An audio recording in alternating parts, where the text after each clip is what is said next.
Hi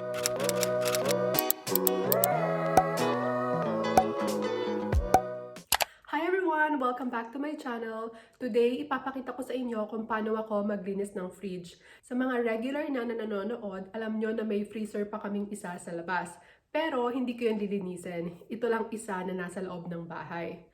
Mag-grocery kasi kami later, so naisip ko perfect timing na siya na linisin ko muna yung fridge namin bago maglagay ulit ng panibagong mga pagkain. So ayan, keep me company while I'm cleaning our fridge. Diyan lang kayo! So ayan, so umpisahan na nating maglinis ng fridge. Tada! Empty na siya kasi na-empty ko na siya kanina bago pa ako mag-start mag-intro. So nandito na lahat ng mga laman sa lamesa. Ayan, nandito na siya sa lamesa. So naglagay lang ako ng kitchen towel and then nilagay ko na yung mga laman ng fridge. So ayan, tatanggalin ko na yung mga shelves and drawer. Tapos huhugasan ko sila sa sink.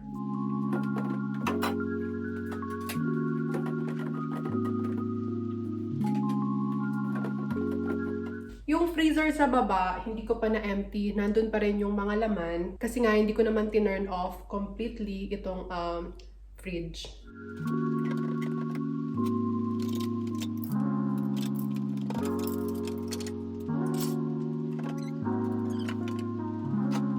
Ayan, empty na siya. Pupunasan ko na muna siya.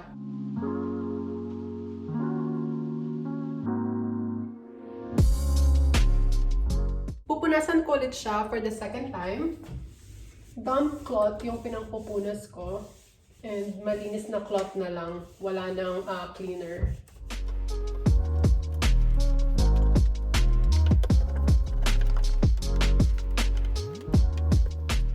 Ayan. It looks clean at saka smells clean na rin siya. Merong maingay sa labas, sorry. So ayan, ngayon naman, huhugasan ko yung mga shelves at drawer sa sink. Tara, samahan niyo ako. Ayan, start ko na linisin tong mga shelves.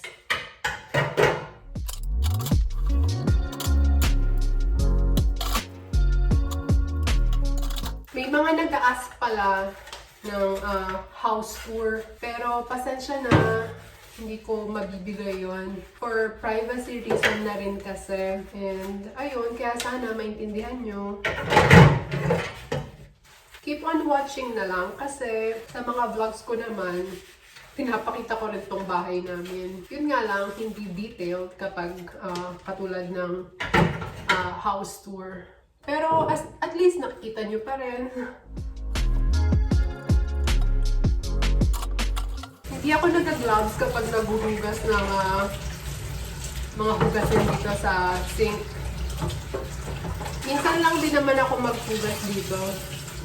Kasi nga, mayroon namang dishwasher. Naglagay lang ako ng kitchen towel ulit doon. Tapos doon ko nilalagay yung mga nahugasan ko na. Kayo, paano kayo maglinis ng fridge?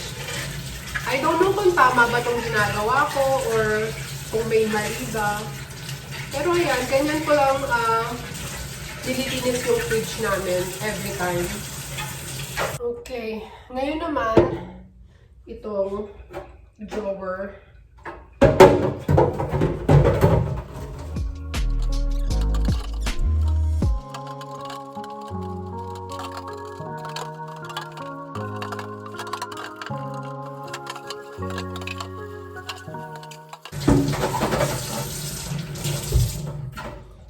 Ngayon naman, itong mga glass.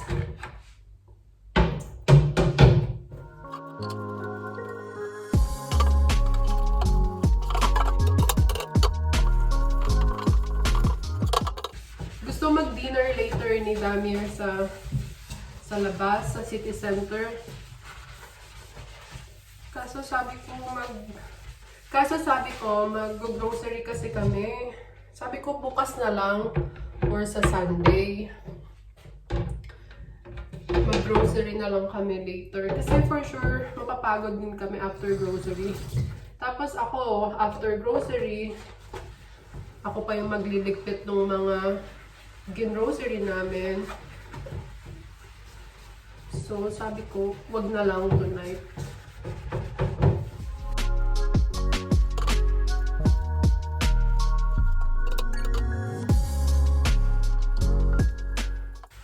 mga nagtatanong anong trabaho ni Damir, kung anong nationality niya, ask ko muna si Damir kung okay lang sa kanya na i-share ko dito sa vlog ko yung mga yon.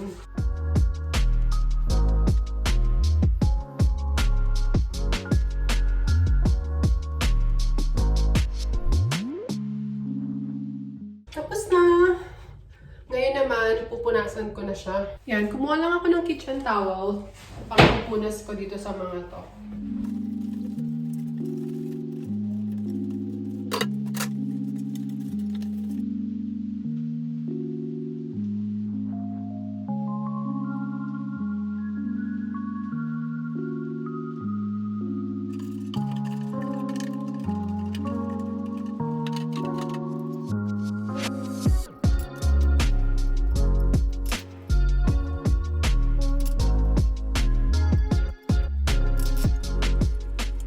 Ayan, tapos na.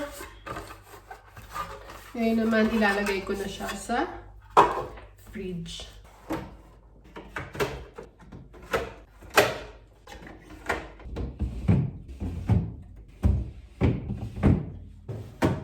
Ayan, ang ganda tignan kapag malinis.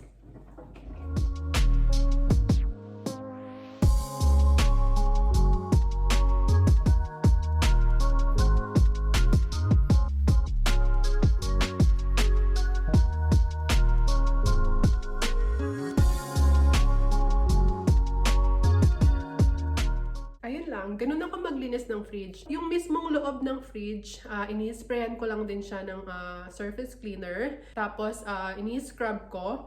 And then, after, pupunasan ko ng damp cloth. Tapos, huhugasan ko yung damp cloth, pupunasan ko ulit. Hanggang sa mawala na yung mga sabon-sabon. Tapos, later, samahan nyo ako. Mag-grocery naman kami.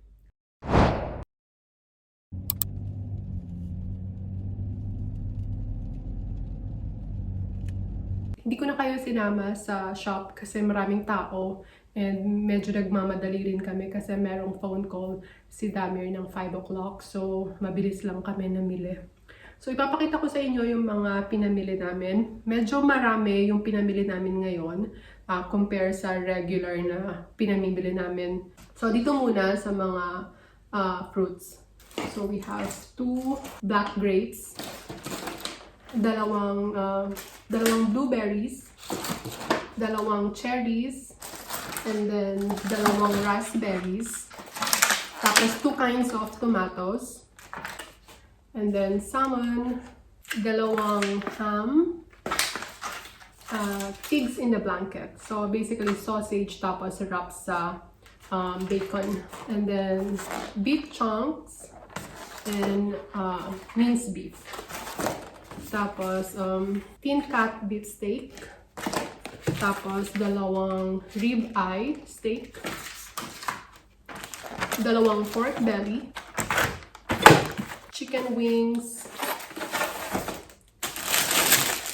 Red apples. Green apples.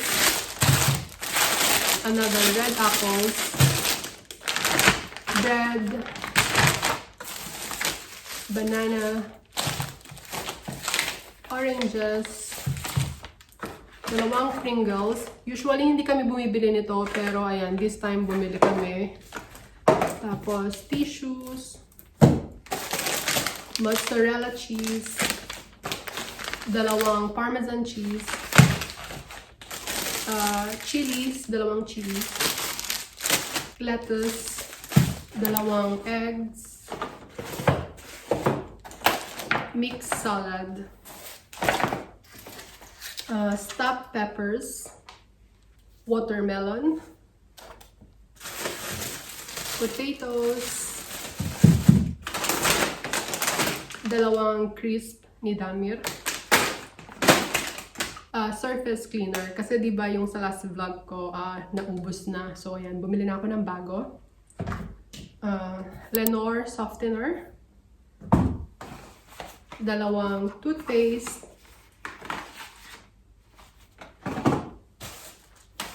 kitchen towels, and then 6 na Evian water.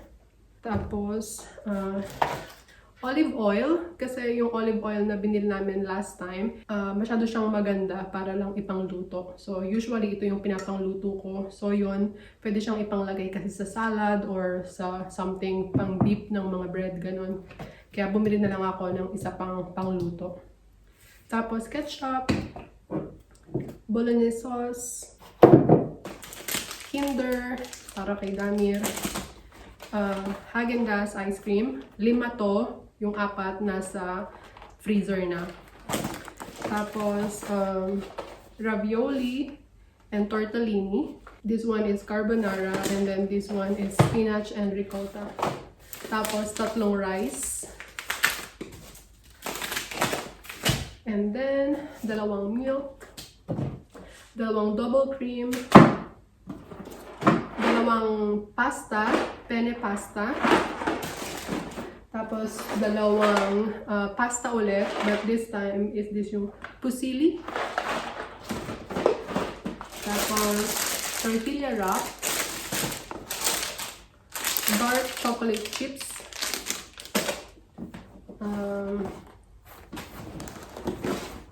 pizza. This one is yung Jamie Oliver na chorizo and sausage.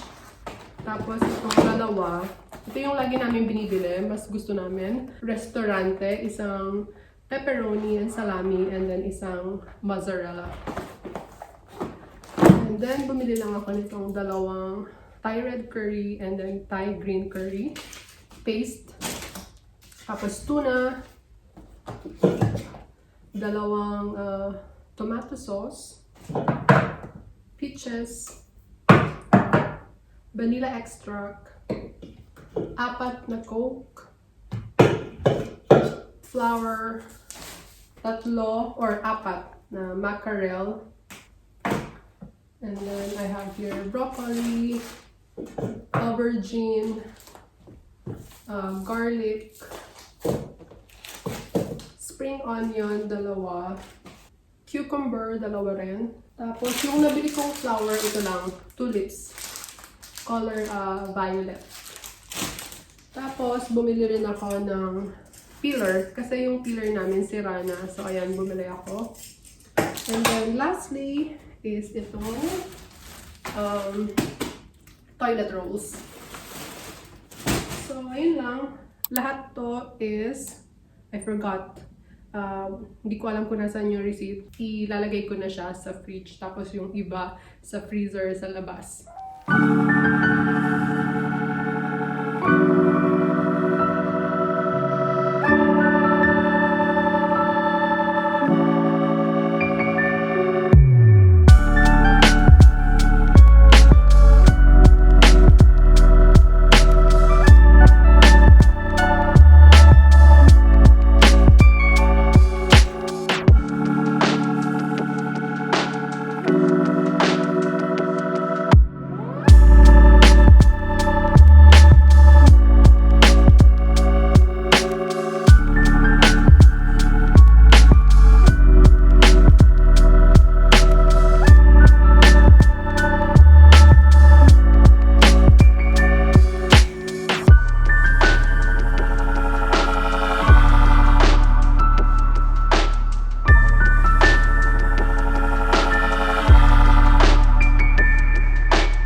Ganyan. Tapos ilalagay ko sa ziplock.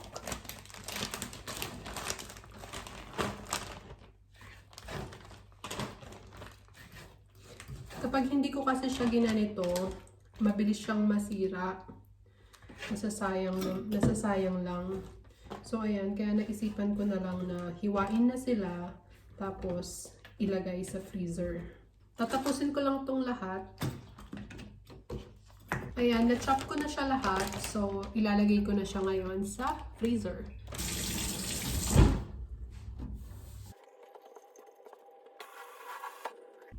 Ngayon naman, gawin natin yung tulips.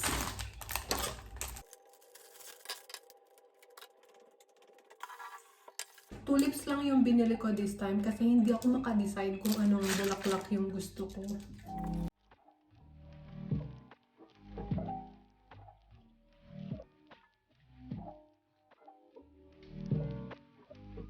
Ito yung mga ilalagay sa freezer sa labas. So, tara, samahan niyo ako.